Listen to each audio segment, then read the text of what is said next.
फरवरी अभी खत्म ही हुआ है और इस पूरे फरवरी के दौरान ऐसे कई मौके आए जो प्रीति जिंटा को काफी जगहों पर मीडिया के कैमरों में कैद किया गया। प्रीति फिल्म फेयर ग्लैमर अवार्ड्स में आई, बदलापुर की सक्सेस पार्टी में गई, हिंदुजा की वेडिंग में गई और पूरे महीने काफी बिजी रही। पिछले साल नेस वाडिया के साथ हुई कंट्रोवर्सी के बाद ऐसा पहली बार हुआ है जब प्रीति इतनी सारी जगहों पर एक साथ नजर आई। नेस वाडिया पर केस करने के बाद प्रीति एक तरह से अंडरग्राउंड हो गई थी, पर अब लगता है कि प्रीति इस सब से उबर कर एक बार फिर से बॉलीवुड में एक्टिव हो गई हैं। हाल ही में हुए ग्लैमर अवार्ड्स में प्रीति जिंटा ने रेड कार्पेट पर एंट्री की। उनके आने के बस 5 मिनट बाद ही क्रिकेटर युवराज सिंह भी इस इवेंट में आए और दोनों एक साथ बैठ गए।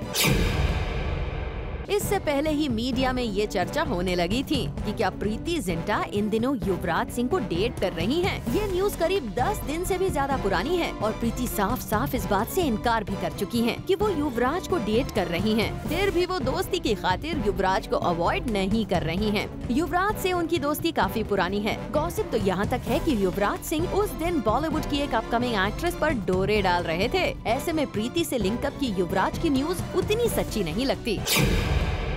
पिछला साल प्रीति के साथ कुछ खास नहीं रहा। पूरे साल अपने करियर में प्रीति ने कुछ खास नहीं किया। ना तो वो बड़े पर्दे पर नजर आई और ना ही छोटे पर्दे पर प्रीति ने कोई शो किया। बस न्यूज में वो चर्चा में जरूर रही, लेकिन नेस वाडिया से उनकी कंट्रोवर्सी के चलते। ऐसे में 2015 के शुरू से ही प्रीति ने अपने लिए बॉलीवुड में एक बार फिर जगह बनानी शुरू कर दी है। अगले महीने से IPL भी शुरू हो रहा है। वो अपनी टीम को चीयर करती भी नजर आएंगी, लेकिन मुश्किल ये है कि नेस वाडिया का यहाँ उनका पीछा छोड़ेगा या नहीं, इस पर हर किसी की नजर रहेगी, क्योंकि इस केस में आखिर इन्वेस्टिगेशन कहां तक पहुंची और प्रीति कितनी मजबूती से अपना केस लड़ेंगी, क्योंकि नेस की मॉम ने एक्सक्लूसिवली जूम से बात करते हुए इस पर ज्यादा कुछ भी बोलने से इसलिए मना कर दिया। I can't discuss it sub judice.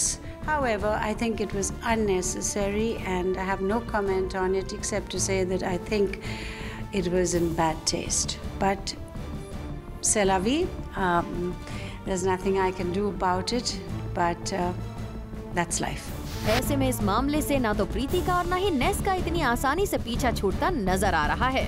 Ilika Srivastava Thapa के साथ चेतना सिंह, ज़ूम, मुंबई।